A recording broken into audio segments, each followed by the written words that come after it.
इस्लाम में पैगंबर ईसा यीशु कौन हैं? पैगंबर यीशु अलैहिस्सलाम उन पैगंबरों में से एक हैं जिनका उल्लेख अल्लाह ने पवित्र कुरान में किया है, क्योंकि विश्वासी उनकी कहानी के ज्ञान से सीख सकते हैं। अल्लाह ने कुरान में उनका 25 बार उल्लेख किया है। पैगंबर ईसा अलैहिस्सलाम इसराइल के बच्चों के आखिरी पैगंबर थे। पैगंबरों की व्यवस्था के अनुसार पैगंबर यीशु अलैहिस्सलाम वह पैगंबर थे जो अल्लाह के अंतिम दूत मोहम्मद उन पर शांति हो से पहले आए थे। पैगंबर मोहम्मद ने पैगंबर ईसा के बारे में क्या कहा? यह उल्लेखनीय है कि पैगंबर ईसा अलैहिस्सलाम ने अपने अनुयायियों को सूचित किया था कि पैगंबर मोहम्मद उन पर शांति उनके बाद आएंगे। कुरान में उन्होंने अंतिम दूत उन पर शांति हो का नाम अहमद बताया। और याद करो जब मरियम के पुत्र यीशु ने कहा, हे इस्राएल के बच्चों, मैं वास्तव में आपके लिए अल्लाह का दूत हूँ जो तौरात मुझसे पहले आया था उसकी पुष्टि करता हूँ और मेरे बाद एक दूत की खुशखबरी देता हूँ जिसका नाम अहमद होगा। एक फिर भी जब पैगंबर स्पष्ट प्रमाण के साथ उनके पास आए तो उन्होंने कहा, यह शुद्ध जादू है। सूरह अल-सफ आयत 6। अल्लाह ने पैगंबरों को भेजकर अपने लोगों को एकमात्र ईश्वर और निर्माता के रूप में अल्लाह की पूजा करने और मूर्तियों जैसे अन्य विश्वासों को त्याग कर एकता में विश्वास करने के लिए बुलाया। तो जानिए पैगंबर ईसा उन पर शांति की पूरी कहानी में पैगंबर ईसा यीशु की जन्म कहानी। पवित्र कुरान में अल्लाह ने शुरू से ही पैगंबर यीशु अलैहिस्सलाम की कहानी का उल्लेख किया है। उनका जन्म एक चमत्कार था, क्योंकि अल्लाह ने ईसा की मां लेडी मैरी को सूचित करने के लिए देवदूत भेजा था कि उन्हें एक बेटा होगा जो अल्लाह का एक उपहार है। लेडी मैरी ने पूछा कि पति के बिना उनका बेटा कैसे होगा।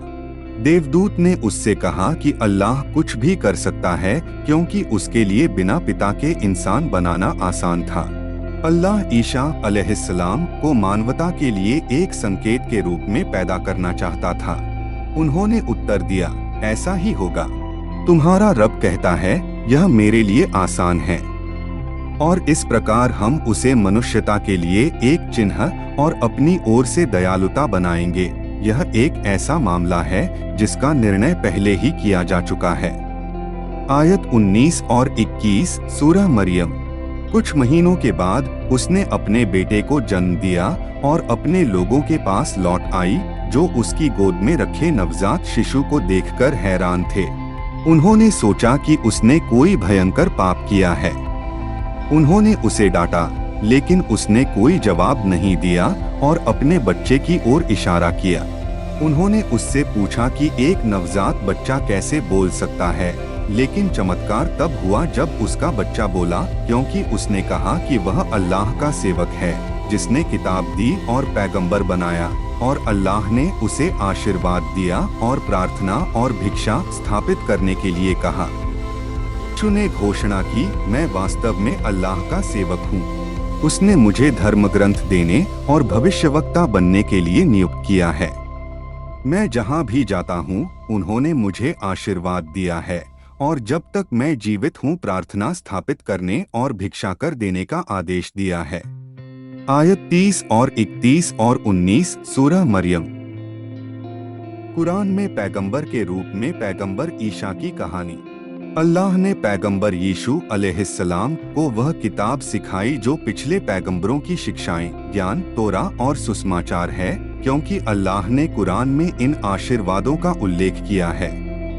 जैसा कि अल्लाह कुरान में कहता है, और अल्लाह उसे लेखन और ज्ञान, तोरा और सुसमाचार सिखाएगा। सूरह अली इमरान 3:48।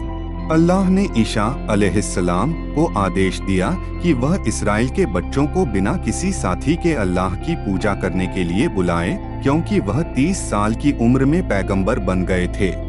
जब पैगंबर यीशु अलैहिस्सलाम ने इज़राइल के बच्चों बानी इज़राइल के बीच संदेश फैलाना शुरू किया, तो उनके लोगों ने अल्लाह पर विश्वास करने के लिए चमत्कारों की मांग की। उनके द्वारा फैलाए गए संदेशों और सिद्धांतों में से एक यह था कि अल्लाह और लोगों के बीच मध्यस्थता नहीं है। अल्लाह ने पैगंबर ईसा अलैहिस्सलाम को कई चमत्कारों से नवाजा। अल्लाह की इच्छा से यीशु अलैहिस्सलाम ने एक जीवित पक्षी की मूर्ति बनाने के लिए मिट्टी का उपयोग किया जो उड़ सकता था। वह अंधों को ठीक कर सकता था, उनकी दृष्टि लौटा सकता था, कुष्ठ रोग से पीड़ित लोगों को ठीक कर सकता था और मृतकों को पुनर्जीवित कर सकता था। हालांकि पैगंबर ईसा अलैहिस्सलाम के पास आश्चर्यजनक चमत्कार थे, लेकिन उनके लोगों ने उनके संदेश को नहीं माना और विश्वास नहीं किया। हालांकि कुछ अनुयायियों ने उनके संदेश पर विश्वास किया। उन्होंने अपने लोगों को बाइबिल और एकेश्वरवाद का उपदेश दिया। पैगंबर ईसा की शिक्षाओं ने यहूदी पुजारियों को परेशान कर दिया क्योंकि उन्हें लगा कि उनकी भूमिका उनके पदों के लिए खतरा है। पैगंबर यीशु की पवित्र मेज की कहानी। गौरवशाली कुरान में ईसा की कहानी की घटनाएं हैं जिनका अल्लाह ने उल्लेख किया है, जैसे कि पवित्र मेज की कहानी। कहानी तब शुरू हुई जब उनके अनुयायियों ने उनसे खाने के लिए उनके विश्वास का समर्थन करने और पैगंबर यीशु के संदेश का प्रमाण बनने के लिए स्वर्ग से एक मेज भेजने के लिए कहा। अल्लाह कुरान में बताता है, याद कीजिए जब शिष्यों ने पूछा, हे यीशु मरियम के पुत्र, क्या तुम्हारा रब हमारे लिए स्वर्ग से भोजन से भरी मेज भेजने को तैयार होगा? यीशु ने उत्तर दिया, यदि तुम सचमुच ईमान वाले हो तो अल्लाह से डरो। उन्होंने कहा, हम केवल अपने हृदयों को आश्वस्त करने के लिए, यह सत्यापित करने के लिए कि तुम हमारे प्रति सच्चे हो और इसके गवाह बनो, इसे खाना चाहते हैं। मरियम के पुत्र यीशु ने प्रार्थना की, हे अल्लाह हमारे प्रभु, स्वर्ग से हमारे लिए दावत के रूप में भोजन से भरी एक मेज भेजो, हम में से पहले और आखिरी के लिए, और अपनी ओर से एक संकेत के रूप में हमारे लिए प्रदान करें। आप वास्तव में सर्वश्रेष्ठ प्रदाता हैं। 4 और 112/114 सूरह अल-माइदा। पैगंबर ईसा अलैहिस्सलाम ने अल्लाह से अपने शिष्यों के लिए स्वर्ग से एक मेज भेजने के लिए कहा और फिर अल्लाह ने उनकी दुआ का जवाब देते हुए एक ढकी हुई मेज भेजी। पैगंबर अलैहिस्सलाम ने भोजन से भरी मेज को खोलने से पहले अल्लाह से प्रार्थना की। मेज भेजने से पहले उनके शिष्य 30 दिनों से उपवास कर रहे थे, पर खाना खाने वाले लोग 1000 से अधिक थे। पैगंबर ईसा अलैहिस्सलाम ने उनसे इस आशीर्वाद के लिए अल्लाह का शुक्रिया अदा करने का आग्रह किया। हालांकि यह चमत्कार अल्लाह के विश्वास के ईमानदार संदेश का प्रमाण था, अनुयायी अल्लाह को एकमात्र ईश्वर के रूप में नहीं मानते थे, क्योंकि बाद में वे ईसा अलैहिस्सलाम को ईश्वर के रूप में मानते थे। मसीह के सूली पर चढ़ने के बारे में कुरान क्या कहता है? कुरान के अनुसार बाइबिल के विपरीत यहूदी लोगों ने पैगंबर यीशु अलैहिस्सलाम को सूली पर नहीं चढ़ाया था, जबकि पैगंबर यीशु अलैहिस्सलाम ने अपने लोगों को शिक्षा देना और अल्लाह का संदेश फैलाना जारी रखा। यहूदियों को एहसास हुआ कि उनका अस्तित्व उनके रास्ते में एक बाधा थी। उन पर कई आरोप लगे। उस पर जादू, शैतान के प्रति वफादारी और मोज़ेक कानून के उल्लंघन का आरोप लगाया गया था। यहूदी पुजारियों ने पैगंबर यीशु अलैहिस्सलाम को पकड़ने और मारने की योजना बनाने के लिए मुलाकात की। अल्लाह ने सूरह अल-मैदा में उल्लेख किया है कि एक और व्यक्ति था जिसने यीशु अलैहिस्सलाम के लिए बलिदान देना स्वीकार किया था, क्योंकि अल्लाह ने इस व्यक्ति को उनके जैसा बनाया था। इसलिए यहूदियों ने सोचा कि वह पैगंबर ईसा अलैहिस्सलाम था, और यहूदी यह दावा करने के लिए, हमने मसीहा यीशु मरियम के बेटे अल्लाह के दूत को मार डाला, लेकिन उन्होंने न तो उसे मारा और न ही उसे सूली पर चढ़ाया, ऐसा केवल दिखाया गया था। यहाँ तक कि जो लोग इस क्रूसीकरण के पक्ष में तर्क देते हैं, वे भी संदेह में हैं। उनके पास कुछ भी ज्ञान नहीं है, वे केवल धारणाएं बना रहे हैं। उन्होंने निश्चित रूप से उसे नहीं मारा। सूरह अल-माइदा 4 और 157। इस्लाम में पैगंबर ईसा की मृत्यु कैसे हुई? अल्लाह ने पैगंबर ईसा अलैहिस्सलाम को सूली पर चढ़ाने और हत्या से बचाया, लेकिन कुरान में सूरह अल-इमरान के अनुसार पैगंबर की मृत्यु इस्लाम में नहीं हुई, क्योंकि अल्लाह ने उन्हें स्वर्ग में उठा लिया था। याद करो जब अल्लाह ने कहा, हे यीशु, मैं तुम्हें ले जाऊंगा और अपने ऊपर उठा लूंगा।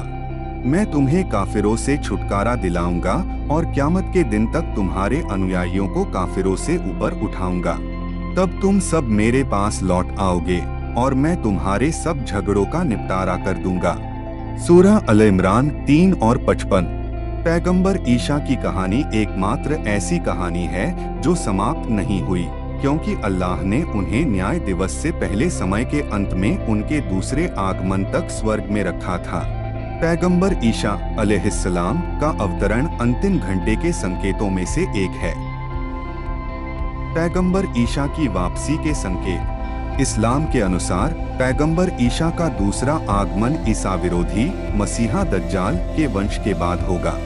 वह एंटीक्रिस्ट को मारने के लिए उसका पीछा करेगा, जैसा कि अल्लाह के दूत ने कहा, उस पर शांति हो। यीशु मसीह उस दज्जाल का पीछा करेंगे और उसे मार डालेंगे।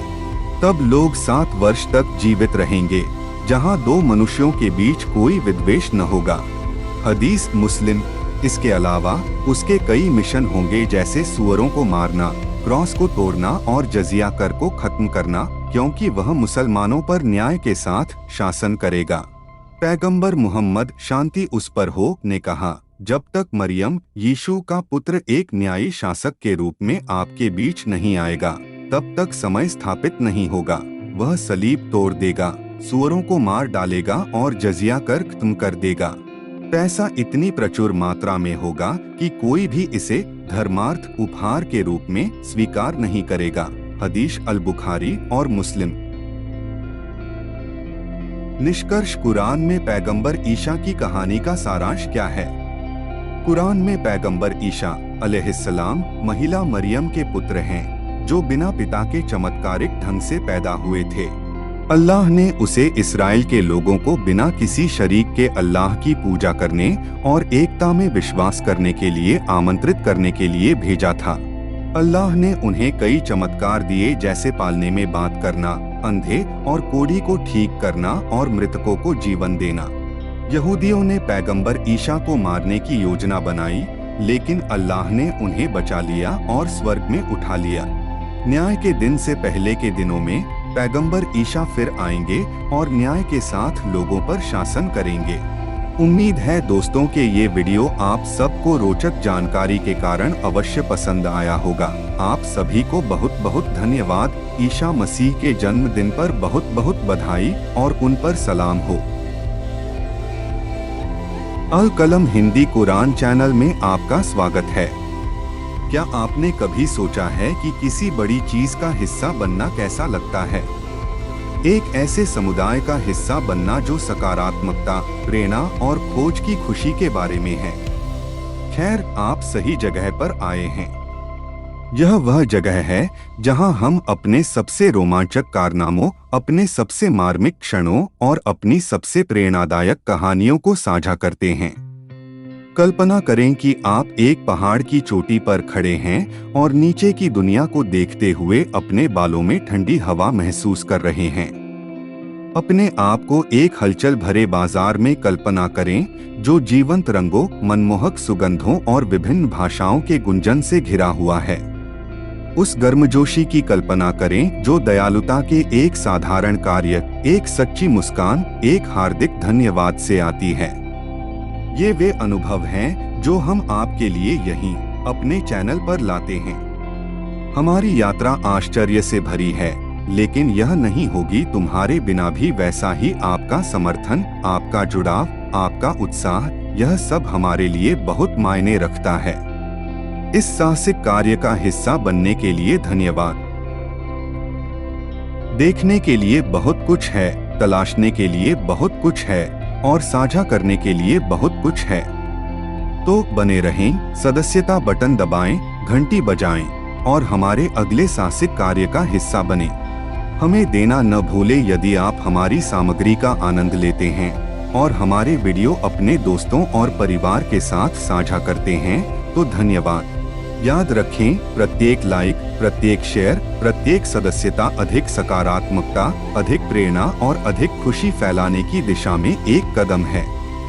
आप न केवल हमारे साहसिक कार्यों में शामिल हो रहे हैं, बल्कि आप दुनिया को एक उज्ज्वल जगह बनाने में भी मदद कर रहे हैं। तो क्या आप हमारी यात्रा के अगले अध्याय के लिए तैयार हैं? हम वादा करते हैं, यह एक अद्भुत सवारी होगी। अगली बार तक खोजबीन करते रहें, सपने देखते रहें और प्यार फैलाते रहें। जल्द ही फिर मिलेंगे।